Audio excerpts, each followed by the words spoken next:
Aujourd'hui c'est ton jour de salut. Salut. La main de grâce t'est tendue. Seigneur Dieu de gloire, nous te disons merci. Merci pour ta grâce. Merci pour ta bonté, ta miséricorde.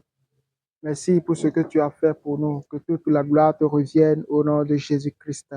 Seigneur de Tout-Puissant, ce soir encore, enseigne-nous ta parole au nom de Jésus-Christ. Que cette parole puisse pénétrer dans le cœur de chacun de nous au nom de Jésus. Et toutes choses qui s'élèvent contre cette parole dans notre cœur soient démolies de notre cœur au nom de Jésus-Christ. Je prie que ta parole nous change et nous transforme selon ta pensée et selon ton plan au nom puissant de Jésus-Christ.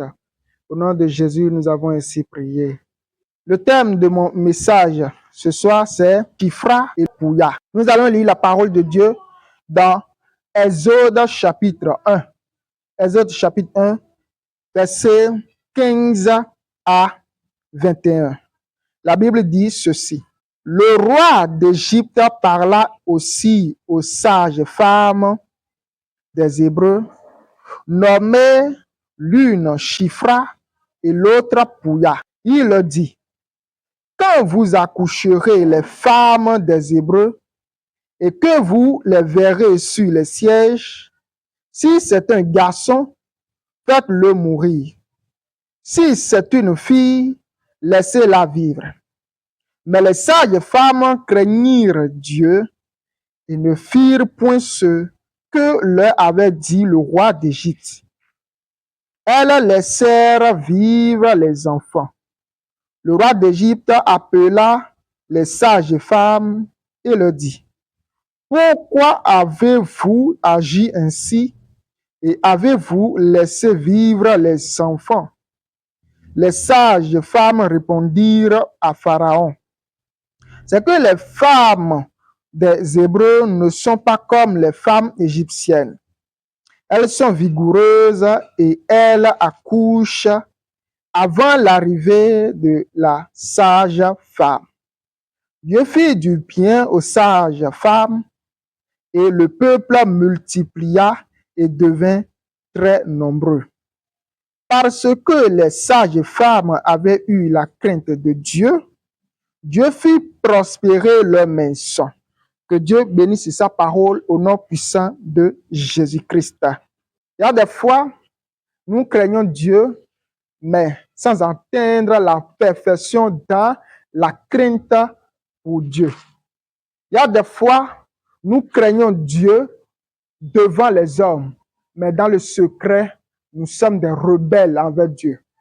Des fois, nous sommes des rebelles envers Dieu devant les hommes, mais nous avons la crainte de Dieu dans le secret. La crainte de Dieu parfaite, c'est celle que je définis comme étant la crainte de Dieu devant les hommes et derrière les hommes, devant le public et dans le secret. Tu crains Dieu devant le public et tu crains Dieu dans le secret. Dans ta vie privée, tu crains Dieu et dans ta vie publique, tu crains Dieu. Amen. Et il y a des fois, la plupart des fois, nous craignons Dieu devant des gens qui n'ont pas assez d'influence sur nous. Mais quand nous sommes devant quelqu'un qui a une influence sur nous, qui a une autorité sur nous, nous débordons et nous ne craignons plus Dieu à cause de celui-là. La parole de Dieu dit ceci, que lorsque Joseph était mort avec ses frères, les enfants d'Israël étaient déjà en Égypte. Et puis les enfants d'Israël ont commencé par se multiplier. Et Pharaon voulait empêcher à ce que les enfants d'Israël se multiplient de peur que lorsque une guerre surviendra, les enfants d'Israël ne se mettent de côté des ennemis des Égyptiens pour pouvoir combattre les Égyptiens. Et lorsque les ennemis des Égyptiens auront la victoire à cause de la multitude des enfants d'Israël, les enfants d'Israël allaient sortir de l'Égypte après avoir eu la victoire sur les Égyptiens. Alors pour empêcher cela, le roi Pharaon a dit d'arrêter la naissance des enfants garçons des fils d'Israël. Parce que lorsque les garçons naîtront, ces garçons-là vont épouser des filles des Hébreux ou vont épouser des filles égyptiennes. Lorsque un garçon épouse une femme, c'est l'homme qui domine et par là, les enfants d'Israël vont continuer à dominer tout en étant en Égypte. Alors, pour empêcher la domination des enfants d'Israël en Égypte, il faut tuer tous les garçons et seulement laisser vivre les femmes. Vous comprenez? Bien. Et qu'est-ce qui s'est passé? Le roi d'Égypte dit aux sages femmes des Hébreux. Les Hébreux avaient des sages femmes, les femmes qui faisaient accoucher les femmes des Hébreux. Le roi leur a dit, quand vous allez faire accoucher une femme des Hébreux, et que ce serait un garçon, tuez le garçon. Mais quand c'est une fille, laissez vivre la fille. Dans le but d'empêcher la croissance et la multiplication des enfants d'Israël. Je serai en train de lire au fur et à mesure que je serai en train d'expliquer.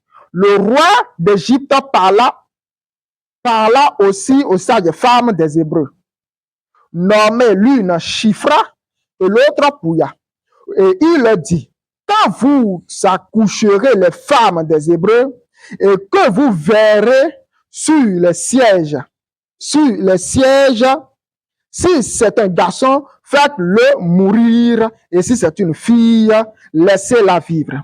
Le roi vient dire à Pouya et à Shifra, si vous faites accoucher une femme, et que cette femme donne naissance à un garçon, faites mourir le garçon, mais si c'est une fille, laissez-la vivre. Faites mourir le garçon. On vient demander aux enfants de Dieu de tuer des enfants. On vient donner un ordre qui vient du roi, de Pharaon. Et qui était Pharaon? C'était l'homme le plus puissant de toute la terre. C'était l'homme le plus puissant sur toute la terre. Ce n'était pas un Égyptien simple, ce n'était pas un citoyen, ce n'était pas quelqu'un de vile réputation. Non, c'est quelqu'un qui a l'autorité et qui peut dire, qu'on te tue, on va te tuer. Qu'on te laisse vivre et on va te laisser vivre. C'est cette personne qui vient te dire, tue. Et qu'est-ce que ces sages femmes ont fait? La Bible dit ceci. Mais les sages femmes craignirent Dieu et ne firent point ce que leur avait dit le roi d'Égypte. Elles laissaient vivre les enfants.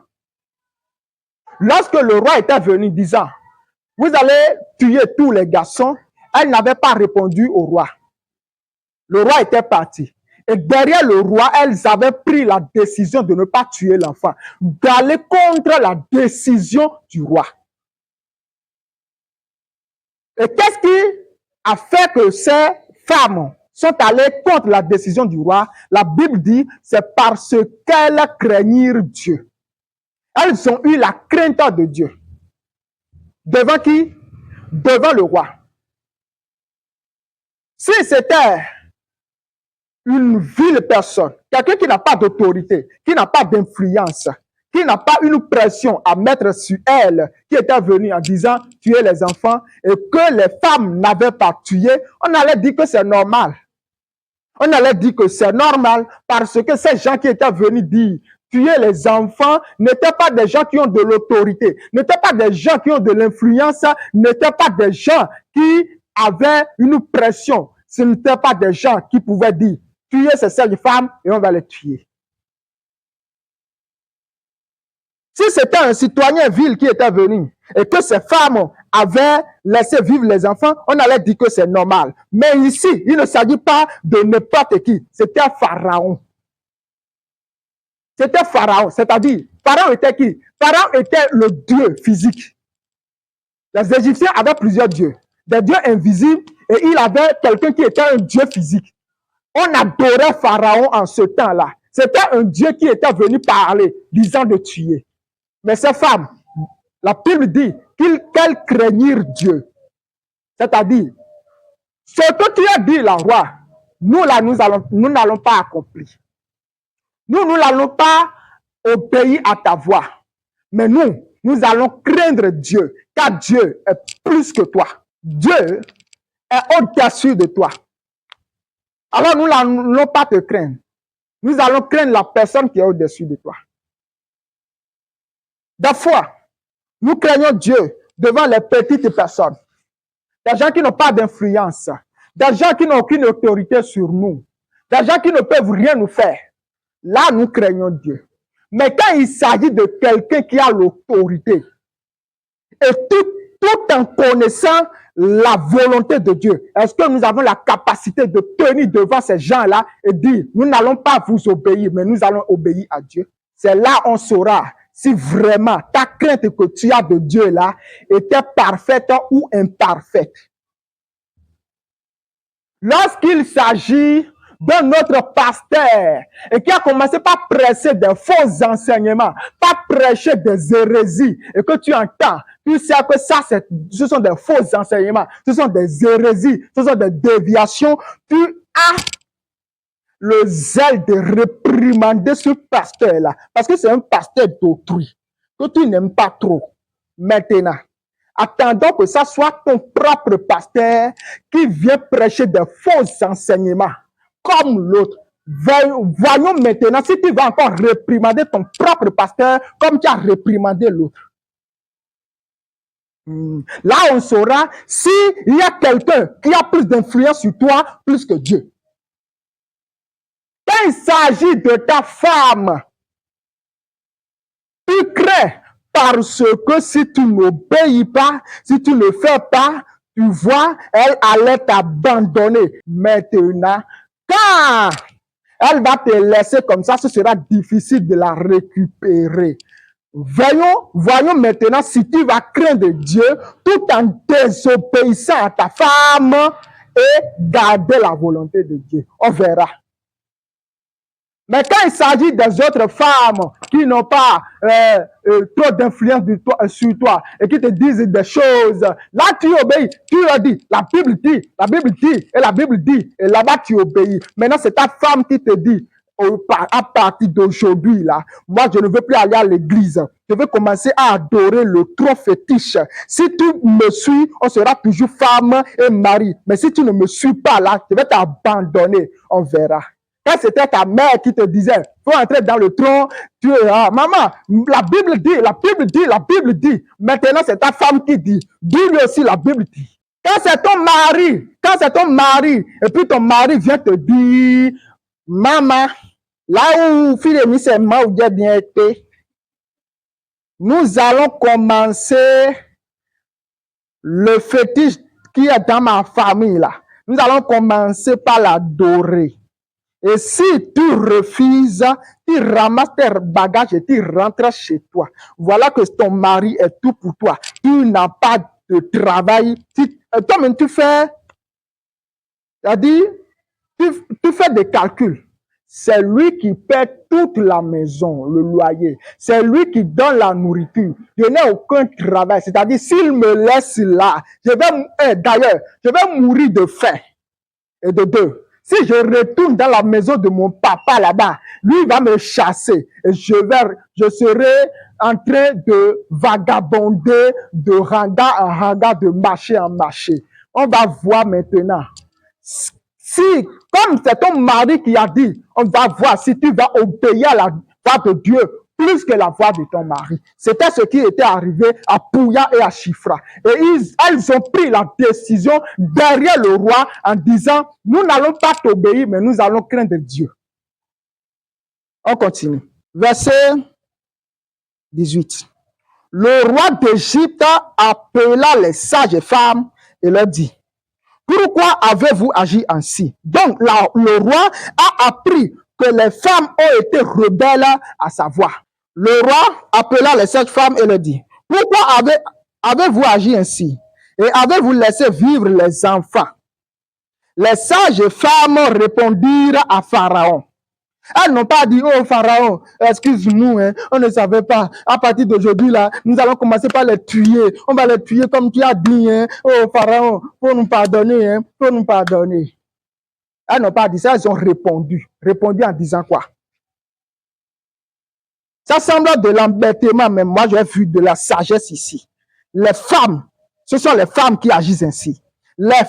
C'est que les sages femmes répondirent à Pharaon.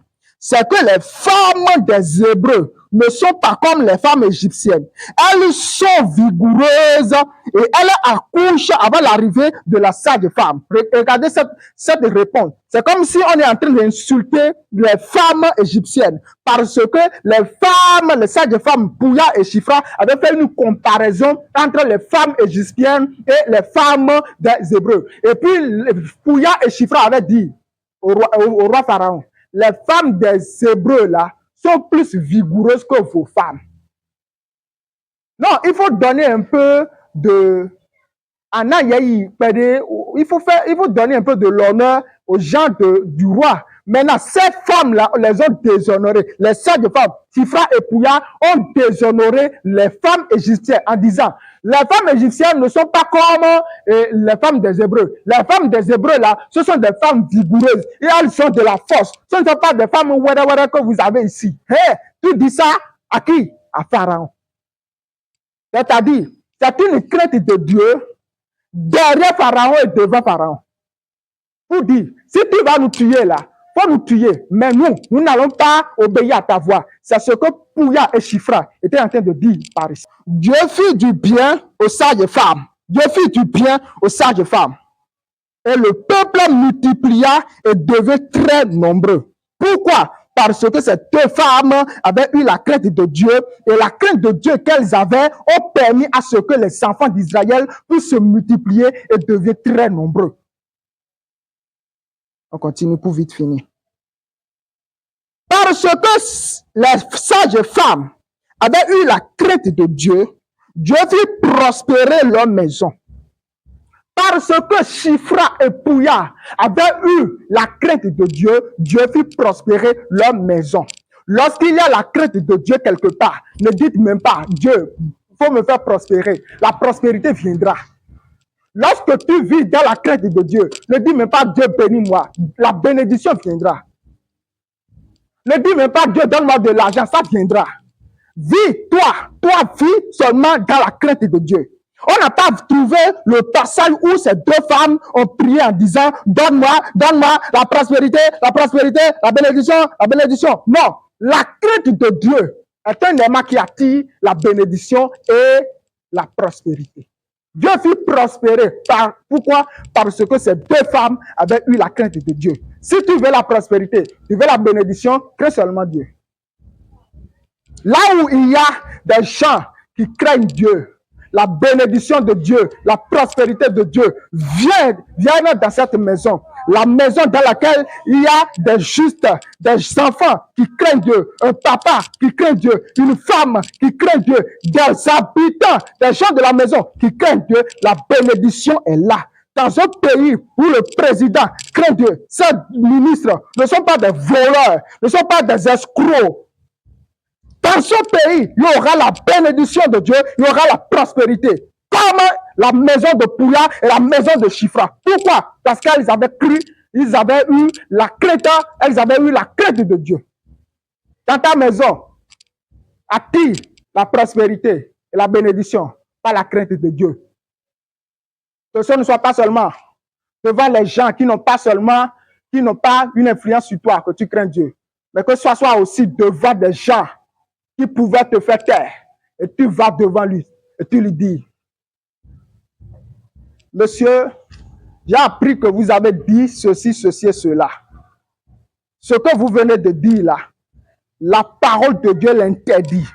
C'est pourquoi moi, je ne vais pas faire ce que vous avez dit, mais je vais faire ce que la Bible a dit. Si vous allez me chasser de l'entreprise, gloire à Dieu, je vais partir. Si vous allez me chasser de votre maison, gloire à Dieu, je vais partir. De toutes les façons, Je vais obéir à Dieu et pas à vous. Parce que ce que vous avez dit est contre la parole de Dieu. Il y avait un homme dans la parole de Dieu qu'on appelle Jean-Baptiste. J'ai entendu un jour quelqu'un parler contre Jean-Baptiste disant quelque chose qui m'a beaucoup énervé. Si on prêchait et on enseignait comme lui il a dit là, nous allons créer beaucoup de pécheurs. Il dit ceci. Jean-Baptiste est mort avant le temps de Dieu parce que, et de nous mener vos mais c'est-à-dire, il s'est jeté dans l'affaire d'autrui qui ne le concerne pas. Non.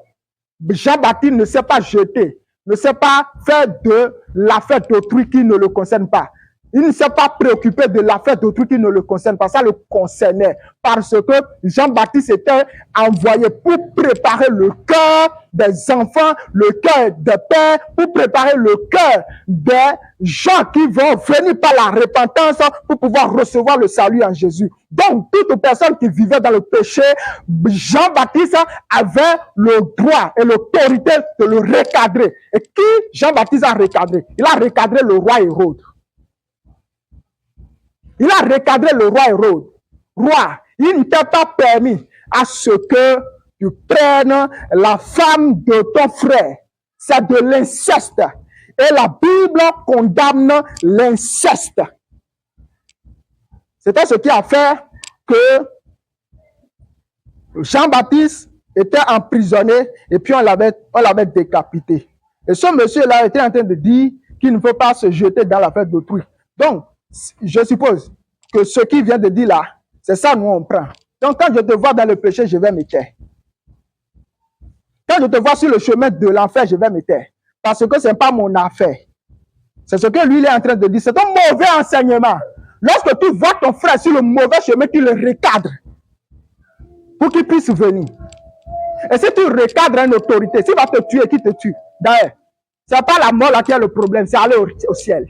Il te permet d'aller vite.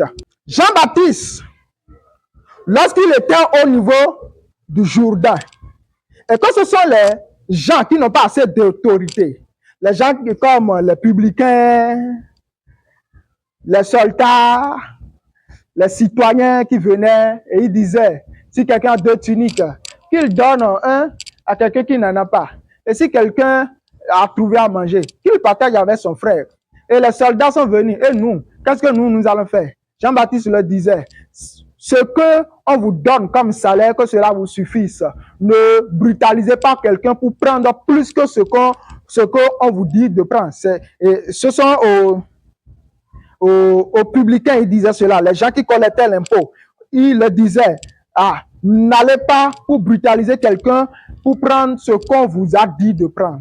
Mais ce sont des gens de petite influence. Ils n'ont pas trop d'influence sur lui. Il a gardé, il est resté fidèle à son appel. Même devant le roi, il a recadré aussi le roi. Des fois, nous recadrons les petits enfants. Mais quand il s'agit du roi, nous nous taisons. Des fois, nous recadrons les petits enfants. Et toi, la Bible interdit le vol. Il ne faut pas voler. D'accord? Il ne faut pas voler. La Bible interdit le vol.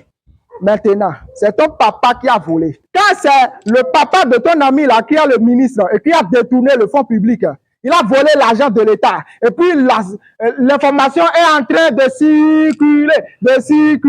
Alors tu restes à la maison et puis tu insultes. Ces gens-là sont des voleurs, des escrocs, des gens qui détournent l'argent public. Maintenant, c'est ton père qui est le ministre là qui a détourné l'argent public. Il faut lui dire ça aussi. Si tu te tais, tu n'as pas une crainte de Dieu parfaite. Parce que Jean-Baptiste parle aux gens de petite influence. Quand il est venu devant le roi, il a aussi parlé, comme il a parlé aux petits enfants. Je veux atteindre ce niveau-là, où tu ne fais exception de personne. J'ai déjà cette semence, mais je veux que ça grandisse. Parce qu'il y a des fois aussi, moi aussi je fais. Oui, ce sont des gens... c'est lui qui t'aide beaucoup. Hein. Il te donne de l'argent, il te donne la nourriture. Mais voilà, il fait ceci, cela. Si tu lui dis ça maintenant, il va se fâcher. Et puis il va plus te donner de l'argent. Bon, après, il a dit, Si Enadio là, s'il va changer, il faut lui dire ça. Mais si tu dis Enadio, tu ne dis rien là, c'est parce que tu n'as pas la crainte de Dieu parfaite. Quand c'est lui maintenant là, tu dis Enadio, pourquoi les autres là, tu ne dis pas Enadio, puis tu les recadres. Mais quand il s'agit de lui maintenant, il faut lui parler aussi. Et les grandes personnes même vont vous respecter. Lui, il ne fait exception de personne. Et tu vois, craignons Dieu. Devant les hommes, derrière les hommes. Devant les petits et devant les grands. Ne faites exception de personne. Lorsque Dieu vous dit quelque chose, même le gouvernement vote une loi et qui dit de prier pour les homosexuels. Si je suis pasteur, et puis j'ai critiqué l'Europe, elle dit voilà, ce sont les homosexuels, les pasteurs sont en train de bénir les homosexuels. Et ici au Bénin, la loi dit seulement bénissez les homosexuels. Ce sera le premier jour, je vais prêcher contre l'homosexuel. Oui, ce sera le premier jour, je vais prêcher contre l'homosexuel. Et si on va me chercher du pays, au revoir. Je suis très sérieux. Craignez Dieu en toutes circonstances. Prenez la décision de craindre Dieu. Que Dieu vous bénisse abondamment. Nous allons prier. Tu vas prier et tu vas demander à Dieu de te donner la force. La force pour pouvoir le craindre derrière les hommes et devant les hommes. Dans le lieu public et dans le lieu secret. Prie et que Dieu te donne la force au nom puissant de Jésus-Christ. Mon frère, viens à Jésus, donne ta vie à Jésus. Ma soeur, viens à Jésus et donne ta vie.